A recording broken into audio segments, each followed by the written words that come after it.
Effect on global economy. तो दोस्त आज हम बात करेंगे कि पूरे दुनिया भर में इस एपिडेमिक का क्या इफेक्ट रहा, और जैसा कि हम जानते हैं कि इस रिसेशन ने दुनिया को सोचने के लिए मजबूर कर दिया है और इस तरीके के बदलाव उत्पन्न किए हैं जिससे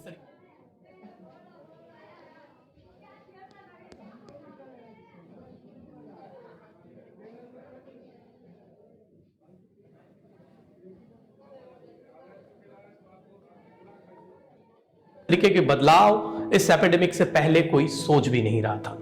तो आइए जानते हैं एक एक करके कि ग्लोबल इकोनॉमी किस तरीके से एपिडेमिक से इफेक्ट हुई। सबसे पहला और सबसे बड़ा बदलाव जिसको हम बोल सकते हैं बिग गवर्नमेंट। नॉर्मली हमने देखा है कि एपिडेमिक से पहले पूरे दुनिया की जो सरकारें हैं, गवर्नमेंट्स जो हैं, वो ये डिस्कशन कर रही थी कि minimum government and maximum governance, यानी कि सरकार की कम से कम जरूरत पड़े और सभी चीजें ऑटो पायलट पे चले। लेकिन जैसे ही एपिडेमिक आया है, आप देख सकते हैं दुनिया भर के लोगों के ऊपर गवर्नमेंट की निगरानी बढ़ गई है। वो कब कहां जा रहे हैं, क्या कर रहे हैं, उनके टेस्ट्स हो रहे हैं, नहीं हो रहे हैं, सभी प्रकार की चीजों पे स्पेशल नजर बन गई है। इसके अलावा उनके जीवन को वो किस किस तरीके से जी रहे हैं, उनके बिजनेसेस कैसे इफेक्ट हुए हैं, इसमें भी गवर्नमेंट का बहुत बड़ा इंटरवेंशन हो गया है। तो इसको हम बोल सकते हैं बिग गवर्नमेंट, यानी कि गवर्नमेंट बढ़ गया है, गवर्नेंस कम हो गया है। ये बहुत बड़ा चेंजेस है और इसके साथ साथ पूरी ग्लोबल इकोनॉमी जो है वो 11 ट्रिलियन डॉलर के डेफिसिट में है। और भारत की अगर बात की जाए तो इंडियन इकोनॉमी जो है वो भी 24% माइनस तक चली गई है इंडेक्स के ऊपर, जो कि एक बहुत बड़ा झटका किसी भी कंट्री के लिए होता है। तो डेफिनेटली जो एपिडेमिक है उसने अपना असर दिखाया है। इसी तरीके से इसी एपिडेमिक ईयर का जो सबसे बड़ा दूसरा असर हमारे को देखने को मिला है वो है इजी मनी। इजी मनी का सीधा सा मतलब है कि पैसे आपको आसानी के साथ उपलब्ध हो, और पैसे आपको तभी उपलब्ध होंगे जब नए नोट छपना शुरू हो जाएंगे। बैंकों के पास जो उनका लोन का प्रक्रिया है वो इजी और आसान हो जाएगा, और लोन की रेट्स जो है वो डाउन चली जाएगी, यानी कि लिक्विडिटी जो है वो लोगों तक पहुंचाने की गवर्नमेंट कोशिश करने लगेगी। एंड आप देख सकते हैं कि ये सारी चीजों में इंटरेस्ट रेट जो है बैंक्स की, उसमें हाईएस्ट रिकॉर्ड लो देखा गया है, यानी कि इससे कम इंटरेस्ट रेट कभी नहीं थी। और सबसे बड़ा कारण जो है वो यही एपिडेमिक सिचुएशन जो है कोविड की वजह से पैदा हुई, उसी के कारण ये दूसरा यानी कि इजी मनी जो है वो हम लोगों को देखने को मिल रहा है। तीसरा इंपैक्ट जो ग्लोबल इकोनॉमी पे पड़ा है, क्योंकि मैं बात सिर्फ हमारे कंट्री की नहीं कर रहा हूं, ग्लोबली कर रहा हूं, तो ये सारी जो बातें हैं वो ग्लोबली फिट बैठती है। तो तीसरा जो चेंजेस है वो है corporate debt. Yes, corporate debt का मतलब जितने भी कॉर्पोरेट्स थे उन सभी लोगों ने रिकॉर्ड तोड़ बोरोइंग की है। कारण क्या? उनको वेजेस देने हैं, उनको अपने बिजनेस को स्टैंड रखना है, और जो लॉसेस हैं और जिस तरीके से जो डिमांड सप्लाई है उसमें मेजर बदलाव हुआ है, तो बिना लिक्विडिटी के उनका काम चलेगा नहीं। तो 3.36 ट्रिलियन डॉलर के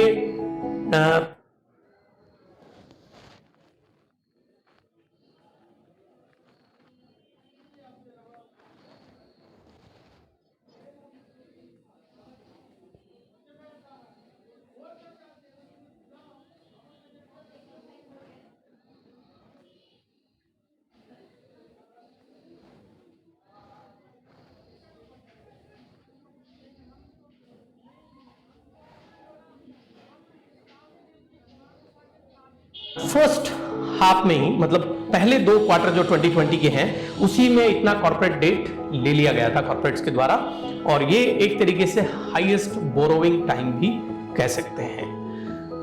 अगला जो बदलाव है जो एपिडेमिक की वजह से देखने को मिला है वो है के शेप्ड इकोनॉमी।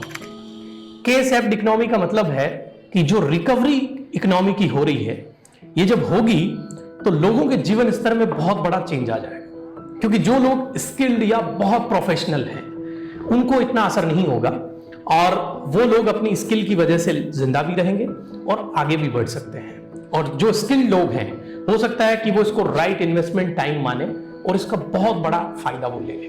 लेकिन एक नॉर्मल आदमी, यानी कि एक बहुत स्किल्ड आदमी और एक नॉर्मल आदमी, इनमें फर्क ये रहेगा कि स्किल्ड आदमी और ज्यादा पावरफुल बनेगा, नॉर्मल आदमी इस चीज को रिकवर नहीं कर पाएगा। यानी कि उसकी लाइफ जो है के शेप्ड इकोनॉमी का मतलब है डाउन वाला और डाउन और अप वाला और अप, यानी कि एक गैप जो है वो बन जाएगा पब्लिक के बीच में।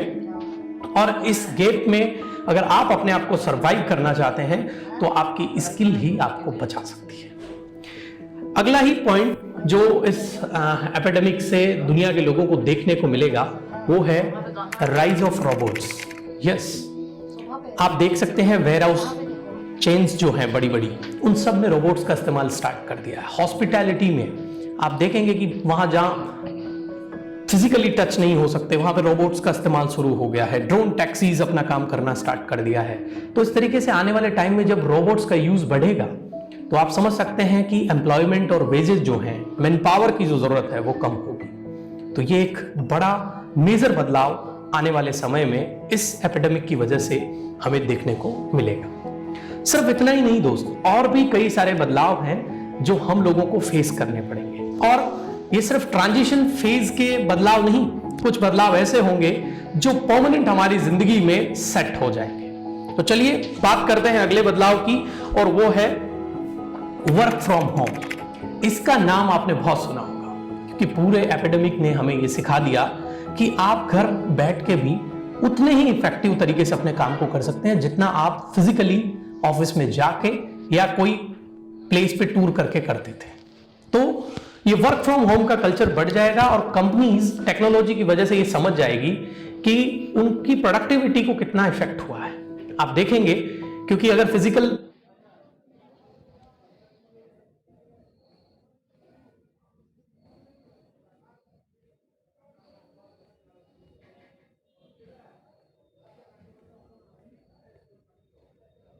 प्रेजेंस नहीं होता है तो कम ऑफिसेज, कम इंफ्रास्ट्रक्चर की जरूरत होगी और भी कई सारे ओवरहेड एक्सपेंसेस कंपनीज को सेव होंगे। और जो प्रोडक्टिविटी है अगर वो दूसरी तरफ से मेंटेन होती है तो कॉर्पोरेट वर्क फ्रॉम होम को पसंद करेंगे। इवन जो काम करने वाला है उसको भी फ्लेक्सिबल ऑफ टाइम मिलेगा तो वो भी इसको पसंद करेगा। और ये एक परमानेंट बदलाव वीडियो कॉन्फ्रेंसिंग के माध्यम से जो हमने देखा वो दुनिया को नजर आने लगेगा। चलिए नजर डालते हैं अगले बदलाव के ऊपर जो इस एपिडेमिक की वजह से बना है, और वो है टूरिज्म। यस, टूरिज्म इंडस्ट्री की बात करें तो आप देखेंगे कि सबसे बड़ा major effect hotels, restaurants and जो कंट्री पूरा टूरिज्म पे डिपेंड करती थी उनके ऊपर पड़ा है। एक सर्वे के अनुसार 2020 में 72% ये टूरिज्म इंडस्ट्री इफेक्ट हुई है, डाउन गई है। और इतना ही नहीं, आने वाले टाइम में 25% टूर या टूरिज्म परमानेंटली स्किप हो जाएगा। तो इसकी वजह से जो टूरिज्म इंडस्ट्री थी, होटल्स थे या जो रेस्टोरेंट की चेन्स थी, इन सबको भी एक बहुत बड़ा इफेक्ट उनके ऊपर आने वाला है और उनको देखने को मिलेगा। साथ ही हम देखेंगे कि ग्लोबलाइजेशन जो है, ग्लोबलाइजेशन बहुत तेजी से देखने को मिलेगा। और ग्लोबलाइजेशन को हम ये समझ सकते हैं कि जैसे ही एपिडेमिक हुआ दुनिया के कई देशों ने ये महसूस किया, फील किया कि वो सारे लोग चाइनीज फैक्ट्री के ऊपर डिपेंड थे। और वो चाइनीज फैक्ट्रीज जब काम करना बंद कर गई, क्योंकि सबसे पहले इफेक्ट एपिडेमिक का वहीं हुआ, तो वहां का माल बाहर नहीं जा रहा था। इवन कई कंट्रीज ने इंपोर्ट बंद कर दिया था चाइना से। तो सीधा सीधा जो इफेक्ट उसका हुआ वो पता चला कि हमारे देश में कुछ बनता ही नहीं, और जरूरत की जो चीजें हैं उनको बनाने को लेके फिर से एक मुहिम शुरू हुई आत्मनिर्भरता की, सेल्फ रिलायंस की। और ये मुहिम जो है ये आने वाले दिनों में बहुत रैपिडली बढ़ेगी। तो आपको भी आत्मनिर्भरता के बारे में, क्योंकि ये छोटा वर्ड नहीं है, जितनी जरूरत की चीजें हैं धीरे धीरे हर कंट्री खुद प्रोड्यूस करना स्टार्ट करेगा। तो इस क्षेत्र में एक बहुत बड़ा चेंज आने वाला है और बहुत सारा स्कोप भी है। तो अगर हम इसको समझ जाएं, कुछ सोशल एंटरप्रेन्योरशिप के ऑर्गेनाइजेशन हैं इंडिया में भी, हेल्प इंडिया ऑनलाइन फाउंडेशन है जो बहुत बड़ा काम कर रहा है आत्मनिर्भरता के ऊपर। तो इस तरीके के और भी कई ऑर्गेनाइजेशन हैं जो छोटे छोटे लोगों को छोटे छोटे पैसों में एक व्यापार एस्टेब्लिश करके दे देते हैं, तो उसका बहुत बड़ा मेजर इंपैक्ट आने वाला है। अगला जो सब्जेक्ट है, अगला जो पॉइंट है जो हम इस रिसेशन की वजह से हमने देखा, दैट वाज गोइंग ग्रीन। आपने देखा कि जब गाड़ियां चलना बंद हो गई तो ऑयल इंडस्ट्री है वो बहुत बुरी तरीके से इंपैक्ट हुई। इवन ऑयल के प्राइसेस बहुत गिरे और दुनिया को एक नई चीज समझ में आई कि जैसे ही इनका प्रयोग कम हुआ तो नदियां अपने आप साफ होने लगी। जितना भी जो ग्लोबल वार्मिंग का हम बोल सकते हैं जो इफेक्ट था, वो भी हमने देखा कि ऑटोमेटिक प्रकृति अपने आप को एडजस्ट करने लग गई और सभी चीजें साफ सुथरी होने लग गई। इवन यूके एंड कैलिफोर्निया के कुछ देशों ने तो इसके बाद ये डिसाइड भी कर लिया है कि वो 2030 या 2035 तक ये जो गैसोलीन की गाड़ियां हैं, यानी कि जो डीजल व्हीकल है, इनको धीरे धीरे करके बंद करेंगे एंड सारी चीजें इलेक्ट्रिक मोड पे जाना स्टार्ट कर देगी। तो ये मेजर चेंजेस पूरी दुनिया आने वाले समय में एपिडेमिक की वजह से फेस करेगी। चलिए फटाफट एक नजर डालते हैं इंडिया के ऊपर कि भारत के ऊपर क्या इसका असर आएगा। वैसे तो पूरी दुनिया जिस तरीके से इन बिंदुओं से इफेक्ट हुई है, भारत भी इफेक्ट होगा, भारत को भी इफेक्ट मिलेगा, लेकिन बड़े इंपैक्ट जो इंडिया में देखने को मिलेंगे उसमें पहला है एम्प्लॉयमेंट। सबसे ज्यादा, क्योंकि 1.4 बिलियन पीपल इस देश में रहते हैं, तो उनकी जो नौकरियां रोबोटिक्स की वजह से, ग्लोबलाइजेशन की वजह से जाने वाली है और अनएम्प्लॉयमेंट जो है वो बहुत तेजी से बढ़ेगा। ये सबसे बड़ा प्रभाव भारत के ऊपर इस एपिडेमिक का होने वाला है। दूसरा, माइग्रेशन। हमने देखा कि एपिडेमिक के टाइम भी लोग अपने स्टेट में या अपने गांव में जाके रहना स्टार्ट कर दिए थे और वो वापस कभी नहीं आए काम करने के लिए, क्योंकि उन्होंने अपना बिजनेस व्यापार वहीं सेट करने का विचार बना लिया। तो एक माइग्रेशन जो है 1947 के बाद सबसे बड़ा माइग्रेशन कंट्री को देखने को मिला। ये भी सेकंड इफेक्ट इंडिया में बहुत ज्यादा देखने को मिला। Third thing was that very important, Bharat का इकोनॉमी का बैकबोन है स्मॉल ट्रेड्स, यानी कि छोटे व्यवसाय, और वो स्मॉल ट्रेड्स पूरी तरीके से इफेक्टेड हुए। इवन कई स्मॉल ट्रेड तो ऐसे हैं जो बंद ही हो गए। तो जो बैकबोन था इकोनॉमी का वो बुरी तरीके से प्रभावित हुआ है और उसे रिकवर करने के लिए एक इकोनॉमिक रिसर्च ने बताया है कि 8% जीडीपी को हर ईयर ग्रोथ लेना पड़ेगा, तब जाके कई ईयर्स में जाके इसकी रिकवरी पॉसिबल होगी इंडिया के लिए।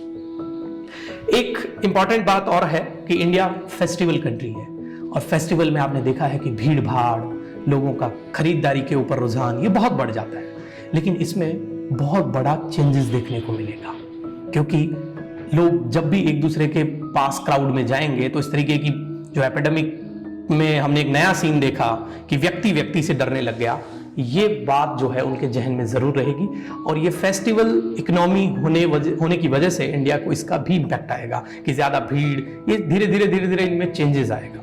And last but not least, farming. आपने देखा कि इस रिसेशन की वजह से इंडिया के फार्मर्स की भी हालत और उनकी बैकबोन पूरी तरीके से टूट गई है, क्योंकि फार्मिंग के नए जो मेथड्स हैं, नए जो तरीके हैं, वो उन्हें डेवलप करने पड़ेंगे, उनके ऊपर उन्हें जाना पड़ेगा। एडवांस फार्मिंग जिस तरीके से कुछ कंट्री ने डेवलप की है, भारत को भी उसके लिए तैयार होना पड़ेगा। तो आज ये थे ग्लोबल इकोनॉमी के ऊपर एपिडेमिक के इफेक्ट।